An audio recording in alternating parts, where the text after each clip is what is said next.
Hey, That Church! Tune in to find out more about the people who are here, what they do, and the sometimes surprising answer to where.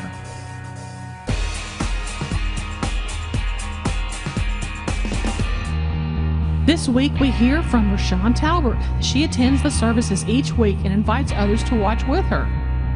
But you may be surprised at where she attends that church.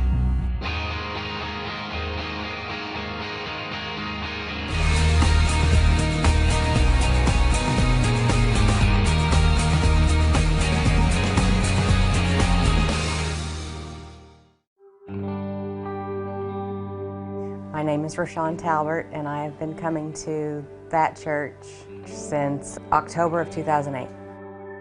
I live in Woodstock, Illinois, which is on the west side of Chicago.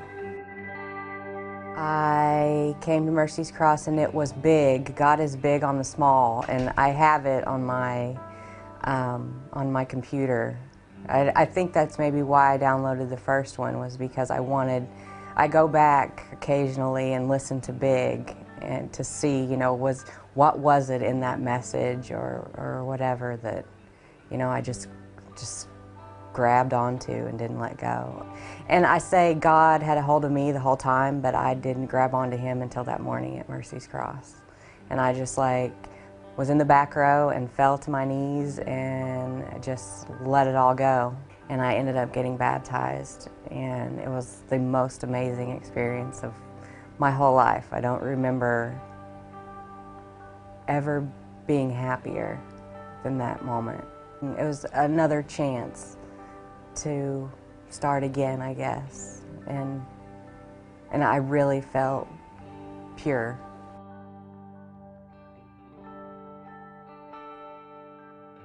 I ended up losing my job and decided that every door had closed for me in Arkansas, and I would move back closer to my family, and the closest family member was 7 hours away.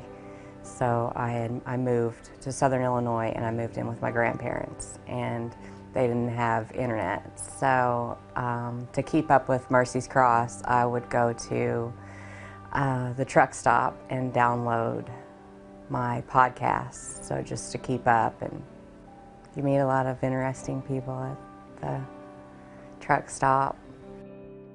I do hair, and I was working at a salon in Mount Vernon, Illinois. And it's a small farming community, but I made all the old ladies, like for Mother's Day, for words,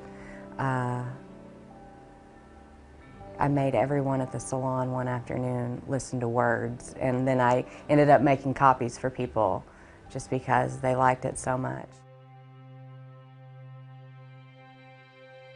I had gone to live with my mom on the other side of Chicago, and it just so happened I had moved up there because she was going to have stomach surgery, and she needed me to take care of her, and I was sick, and I ended up finally going to see the right doctors, and I had a biopsy, and I had follicular non-Hodgkin's lymphoma, and it was over 65% of my body because it had gone undiagnosed for so long.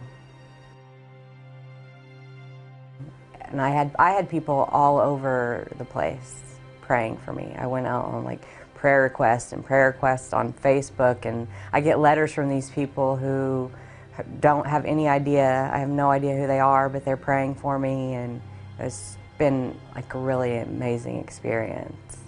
It's like I just turned it all over, and it's like, if this is it and I die from this, to God be the glory, and if I live, give God the glory.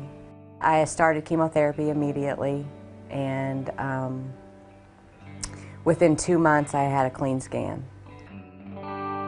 If I didn't have the podcasts and I wasn't really listening and I didn't grab on, I wouldn't have dealt with learning that I had cancer and then doing so well with chemotherapy, because I've kept it all in check because I study the podcast. They're my Bible study. And so I think that's why I probably know more about the podcast than Scott would know, about the sermons or whatever, just because in anything he says, I use, you know, and like, it seemed like, because my real intensive chemotherapies were Jesus Ultimate Fighter, and then Hostage, and you know, Hostage Worry was great, and it just always seems to correlate to what I'm doing at the time. And I don't miss a podcast. I haven't missed a podcast at all. And I know, like, I take them to chemo. I end up showing the Hostage series a lot. Or difficult people and authority issues, that one, because people will say something, or they'll be talking about their marriage, and then so it's like, oh, you need wedding planner number 3, you know? And so then I'll put together like a small group, if I can get people to come over to my house, and then I just hook up my HDMI cable to my computer, and then I can show it through my television. My mom works with special needs kids, so we have a special needs viewing group and I have this little guy in the neighborhood. He's got a traumatic brain injury. He's right in tune, would love to come to Sherwood and watch Pastor Scott preach. And all these people live in Chicago. Yeah.